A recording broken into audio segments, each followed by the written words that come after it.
Thank you, and again, thanks to the organizers for inviting me to speak. And I'll wait for the slides. Thanks. So I've been charged with basically discussing the way we work with single site studies in clinical oncology and translational oncology, and the advantages and disadvantages of performing such studies at a single site. And by single site, I'm also going to include a couple of studies where we had two sites, because it's sometimes very challenging to just do it on one site. So these are single or limited site studies. So what are the advantages of single site or limited site clinical trial enrollment for translational clinical trials? So the advantage of single site studies is really that you get significant commitment from the primary PI. So you have typically enthusiastic and rapid enrollment. And in many cases, the PI is out there really trying to get cases into those studies pretty quickly. You can respond to observations on clinical toxicities or observe responses with very rapid changes in study protocol. So in many cases, particularly in the phase 1 studies, we can have an observation and within a week change the protocol based on what we've observed. And this can be challenging to do when you have multiple sites involved in a clinical trial. You can maintain the integrity of sample collection and analysis because you have the entire chain of the evidence, so to say. It never really leaves your hands. And one of the advantages that we have at some institutions, and particularly at OSU, is that we can actually flow from healthy or research dogs to affected dogs at the same site, meaning that we observe toxicities firsthand in our healthy dogs and then apply what we know to the affected dogs when we're putting them into a clinical trial. So what are the disadvantages of these single sites? So you may actually not have representative populations of patients. There are purported differences that are geographically based in disease biology, where some people will say lymphoma seems to behave differently over here than it does over here. And that you certainly can have overrepresented breeds in specific geographic locations. And we ran into that at OSU, where for a long time we had an incredibly high number of greyhounds that we serviced and saw, and many of them get osteosarcoma. So in our clinical trials, we often had huge overrepresentations of greyhounds in our osteo studies. You can have competition for enrollment within a single site. So you may have 4 studies that are focusing on lymphoma, and it can be challenging to get everybody enrolled into every study. And then if you are really enthusiastic about enrollment, you can occasionally have toxicities that are overlooked or not noted until larger sampling of patients are treated. So you can enroll so quickly that you miss this significant toxicity until you're already very far into it. And then certainly with some of the histologies that we see, it can be challenging to enroll large number of patients in a timely manner. And that may be the case for osteosarcoma or something like transitional cell carcinoma. If you wanted to do a study with 60 dogs that had TCC, it would be hard to do that at a single site unless you're Debbie Knapp, and then you probably could do it. So what I'm going to go through are some examples of single site studies or limited site studies that we have engaged in at OSU. And some of these were done to facilitate pre-IND work or post-IND. Some of them are ongoing, and tell you what the advantages and disadvantages of each of those studies were and some of the issues that we ran into. And for many of these studies, it's important to point out that we used the backup compound or prodrug, so that the risk associated with doing some of these studies was reduced from pharma. So they didn't have to worry necessarily about reporting because it wasn't the actual drug that was being moved forward in the IND. So in the first example that I'll give you, it had to do with a novel HSP90 inhibitor that's now moved into phase 3 clinical trials in people and is actually almost finished up. This was Genetisbib. That's a novel small molecule inhibitor of HSP90 that has significant in vitro and in vivo activity at very low nanomolar concentrations. And when we were initially approached by the company to work with them, they had not yet submitted their IND, and their drug was not very soluble, and so they gave us the water-soluble prodrug to work with that's immediately cleaved to the active 9090. And so prior to their IND submission, we did a phase 1 study of 1474 in dogs with a variety of tumors. And based on some of the mouse modeling data they had used or engaged in, we tested 2 dosing regimens, and we did full PK in all the dogs. And the regimens were 1 hour once per week and 1 hour twice per week. And the goal was to determine clinical toxicities, establish surrogate biomarkers, and provide really preliminary evidence of biologic activity, which is what they were looking for. And they wanted their drug to be different than the other HSP90 inhibitors out there. So phase 1 studies can be hard. Often, despite what you may or may not know about the target, you often have patients that just don't respond. And so you can enroll for a long time before you see good activity. And in our case, we only had 1 of 12 dogs that experienced a response to therapy in the first group that we entered.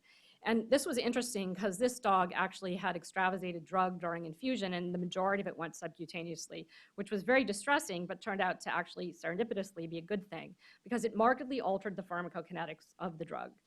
And so what you can see here is the PK when you give it IV over an hour and the PK when you inadvertently subcutaneously administer the drug. And so, but we had captured it, so we could at least go back and then say, how can we model an appropriate infusion to give that pharmacokinetic exposure without having to give it subcutaneously? And so the pharmacologists of the company went back and did the modeling, and they came out really with what they thought would be sort of mimic that, which was an 8-hour infusion. And so we basically, in a matter of a couple weeks, had added another cohort to do 8-hour infusions in dogs. And we did full PK with them as well. And what you can see is that almost all of our responders or biologic activity was in the 8-hour once per week infusion. And so we did a bunch of biomarker work that I'm not going to show you, but we actually could correlate response to therapy with sustained blood levels of the drug between 200 and 600 nanograms per mil for 8 to 10 hours. And so then they went back to the mouse model and did a bunch of modeling to confirm that this was actually the case, and that if you give very short exposure to HSP90 inhibitors, you get a bounce back of HSP90 expression, and this can sort of negate the effect of the inhibition. And so they then came back to us to ask a second question, which is, we can't give an 8-hour infusion to people because we have the insoluble drug that we've moved forward in our IND, and we can only give a 3-hour infusion max. So how can we mimic the biology of the duration of an 8-hour infusion in a different way? How can we get to that same endpoint? So the goal of the second study was to identify a dosing regimen that most effectively recapitulated that 8-hour infusion. And in this case, we chose to use a tumor type called mast cell tumors, that you've heard before, because they express high levels of KIT. They often have KIT mutation, and KIT is a good client protein for HSP90 and is known to be downregulated by HSP90 inhibition. So we did a clinical trial in dogs with mast cell tumors, and they got 1 of 4 dosing regimens with equivalent dose intensity across the groups. So they had a 1-hour once per week, 8-hour once per week. And then based on the modeling from the pharmacologist, we expected that the 3 mg per kg, 1 hour, twice per week, given 2 days in a row, would give us what we needed in terms of exposure to have the same biologic effect as an 8-hour infusion. And then a 3 mg per kg, 1 hour, twice per week. We did a bunch of biopsies and PD, et cetera, and PK. And so these are the waterfall plots associated with those dosing groups, and the pharmacologists were correct. And so the 2-day in a row dosing, which is in the red, was associated with the best response to therapy. But more importantly, in our biopsies, we could show that when you do that regimen, you get really nice downregulation of KIT, or the target, for not just 24 hours, but 72 hours. So you lose the bounce back that you often see with a 1-hour regimen. And so what did we learn from this? Oops. So we learned that with a single site phase 1 study, we could rapidly change the dosing regimen based on what we saw. And it didn't take us much to make those changes in the protocol and immediately start enrolling. And that this resulted in identification of a drug exposure response relationship that was really important.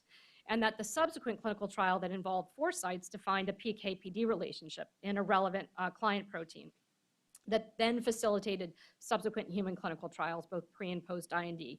But one of the disadvantages of again, these limited sites is that the clinical trial that we did, the second clinical trial that we did, had 4 sites, but only 2 of the 4 actually enrolled cases into the study due to competing studies. And the primary site, which is us, enrolled the majority of the cases, 20 out of 24. So again, a problem with bias sometimes that occurs when you have a PI at a site that's running the study and is enthusiastically getting everybody into it. So it can be a challenge when you try to get other places involved in these studies. One example that I wanted to show you of a study where we did from healthy to affected dogs, that is, we actually did the work in the normal dogs first and then moved it into clinical trials in affected dogs. So KTN0158 is a humanized monoclonal antibody that binds to human and canine kit, but not rodent kit.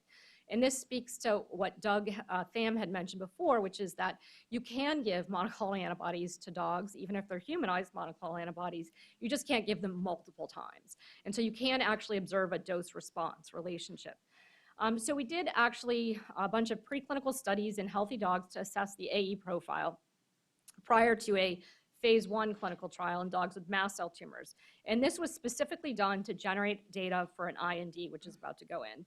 And this was important to the company because that antibody doesn't bind to rodent kit. And so their ability to really generate tox data that was relevant and to actually look for reasonable models of response to therapy was limited in the rodent model for a variety of reasons.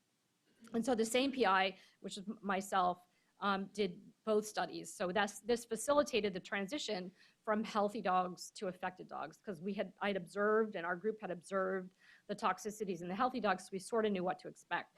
So we did see some of the expected toxicities, but we did see additional adverse events that were not noted in the healthy dog studies, which is sometimes what happens when you have dogs that actually have a tumor burden. And it did result in a protocol change. And we had objective response to therapy with a single treatment. So again, you can use humanized monoclonal antibodies in dogs, and you can observe response to therapy. We also observed something that was unexpected, which is a dose dependence associated with a response with the antibody. There's a number of PD analyses that are going on right now to look for correlates of response to therapy in the patients that we treated because it was a multiple biopsy study. Again, this study involved 2 sites where the primary site is OSU and enrollment was skewed, so only 1 of 12 cases was enrolled at the second site. So again, I speak to the issue of having the PI in the site committed and trying to get all the cases in, and sometimes having the challenge of getting other sites to get as excited to get those cases in. At OSU, we're fortunate to have a College of Pharmacy that likes to make many different molecules that inhibit a variety of targets. Most of those molecules are insoluble in any substance known to man, and if you can get them in, kill things. So, but they've managed to make really a really nice Stat3 inhibitor that's an allosteric Stat3 inhibitor that we've sort of been working through exactly what Dr. Phan has done at Illinois with his compound, but we're much further behind. And we've done verification of targets, so we've shown that this inhibitor is really specific just for Stat3 and doesn't inhibit any of the other Stat family members, that it has very few, if any, off-target effects based on kinome scan. We've actually done some PD verification in mouse models, and these are human osteoxenografts where you can see really nice target modulation of phospho-Stat3 at 10 and 20 mg per kg, a single dose at 24 hours. So one of the things that we did in addition was, because the issue with many of these drugs is they're either difficult to administer, they're not soluble, or they're not orally bioavailable. So before we move forward with any further studies, we asked the question, in parallel, can we dose mice and dogs at the same time and see whether or not there's an oral bioavailability that's sufficient for us to move forward? And the answer was yes. So we actually did these experiments simultaneously. We dosed the mice IV, IP, and PO, and then we dosed dogs IV and PO. We did fed fasted, and we also did capsule administration just to look at various dosing formulations. But what you can see is we answer the question that the drug is orally bioavailable, has about 50% oral bioavailability in dogs. It's higher in mice. But that gave us an answer that this is a drug that we can actually move forward now because we have a sort of yes answer with respect to oral bioavailability. And so the plan is to move this forward in a way, again, that Dr. Phan has done in-house, which is to do a number of clinical studies in both healthy dogs and dogs with cancer and osteosarcoma to define the MTD, PK-PD relationships, biologic activity, adverse event profile, and dosing regimen. And so this is a single-site mouse, healthy dog, and affected dog set of studies that will hopefully facilitate drug development and impact the expected submission eventually of an IND. Another example of how single-site studies can really facilitate drug development, but also run into trouble when you enroll a little too enthusiastically, has to do with RV1001. And this is an orally bioavailable inhibitor of a PI3 kinase family members, primarily the delta isoform. It has very strong binding affinity to the delta isoform. It's very highly selective in a 451 kinase panel, where it essentially has no off-target effects. And a bunch of preclinical work was done by the company initially, and we engaged in a phase 1 clinical trial that was performed in dogs with newly diagnosed and relapsed T and B cell lymphoma. And based on the work that had been done in the healthy dogs, we elected to do oral dosing once per day, starting at 10 mg per kg.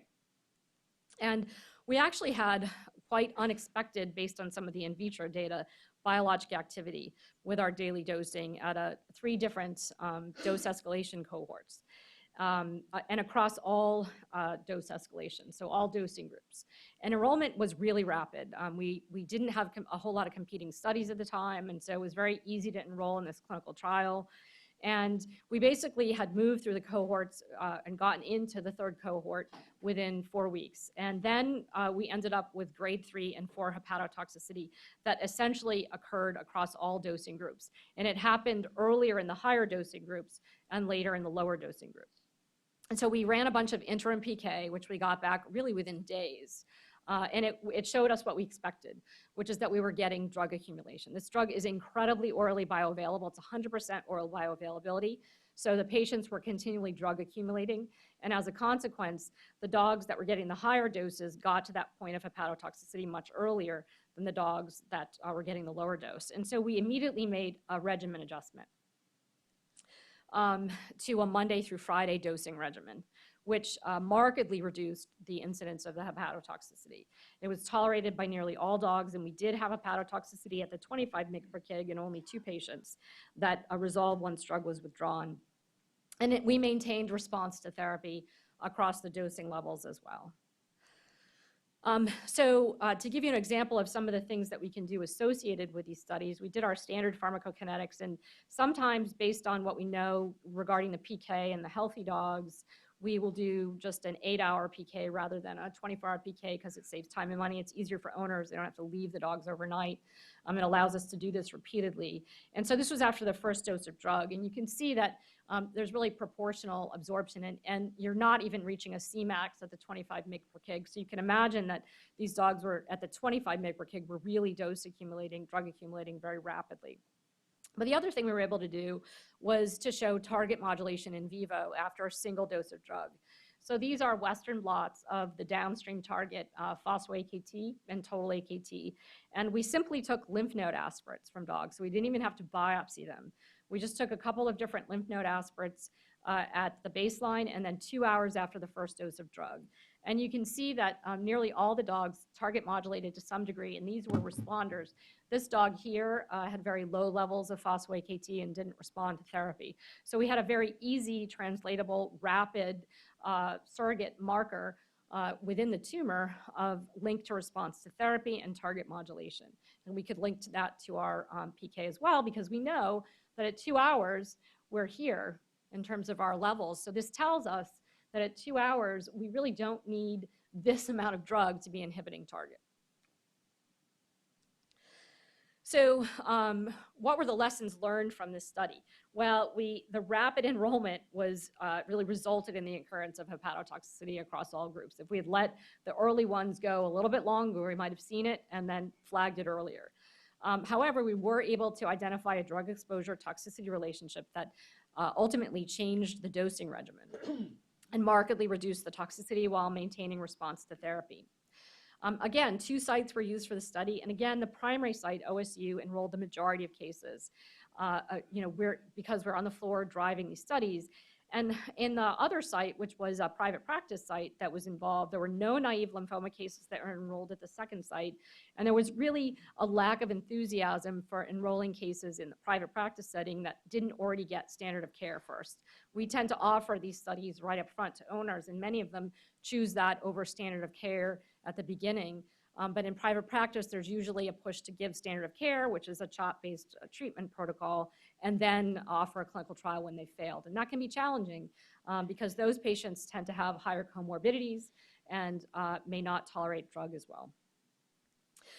And so one of the other things that we're doing is because we had basically 2 of our 6 peripheral T-cell lymphoma patients have complete response to therapy, and another 2 have really strong, durable partial responses, is to do exceptional responder whole genome sequencing to really identify correlates of response. This is an example of saving tissue back. We didn't use all of our tissue for PD. We kept a bunch back so that we can actually do something with it now that we've completed the study and try to find correlates of response, particularly in our T-cell lymphoma patients. This is an example of one who came in basically failing therapy and had a really nice response to therapy that was durable. The last example I'll give you is with another company called Karyopharm that we worked with on a novel XP01 inhibitor in dogs with lymphoma. So cancer cells must inactivate their tumor suppressor proteins to perpetuate the neoplastic phenotype. Most of these function in the nucleus, and nuclear export will extinguish those activities. And so XP01 is the exclusive nuclear exporter of most tumor suppressor proteins. And if you block this with these small molecule inhibitors, you retain the multiple tumor suppressor proteins, they become activated, and they can induce apoptosis of tumor cells, while normal cells just undergo cell cycle arrest. So we performed phase 1 and 2 studies of KPT-335, which is an XP01 inhibitor in dogs with lymphoma, in support of the human drug that was moving forward in people, which was 330, to assist with the identification of the AE profile and dose and regimen. The phase 1 study was performed at 3 sites initially, and we started with a Monday-Thursday dosing based on some of the mouse studies, but a number of dogs actually increased to a Monday, Wednesday, Friday dosing. It was about 8 dogs. And then we thought that dose was well tolerated. So we had a small number of dogs that tolerated Monday, Wednesday, Friday dosing, and that's the regimen that we chose for the phase 2 study. And that turned out to be the wrong choice. And so we made a decision on small numbers about dose that was incorrect, because when we expanded it, it was poorly tolerated in the larger population, resulting in a regimen change back to Monday, Thursday during the study. Subsequent work in people with KPT-330 used the canine data set that we had generated in phase 1 and 2 to drive the drug regimen and supportive care protocols to address toxicities so that those could be appropriately managed in people. And this influenced how they did their subsequent studies. So to summarize, single-site clinical trials in dogs with spontaneous cancer have several advantages, including a very high commitment from the PI to engage in rapid enrollment, ability to be flexible in protocol changes when you have clinical observations. And however, they can induce biases that can potentially affect study outcomes. So inadequate representation of breeds, underrepresentation of particular adverse events. But importantly, for these single-site studies to be effective, support from an organized and well-staffed clinical trials unit is essential. You need these people to help manage workflow and ensure IACUC and GCP compliance, to support tissue and blood sampling, which can be quite involved, and to interface with sponsors to provide timely updates and enact protocol changes. And importantly, we also need to get the entire oncology community engaged in participating in these studies and not waiting until our patients have failed everything, but trying to get them up front so that not only can we get the studies done more rapidly, but we can respond to the needs of sponsors, be that industry or the NIH, to really effectively address their needs as well. So none of this happens without a whole lot of support from Ohio State. There's a number of people, along with our clinical trials office and the various sites and companies that supported the work. And I'll stop and let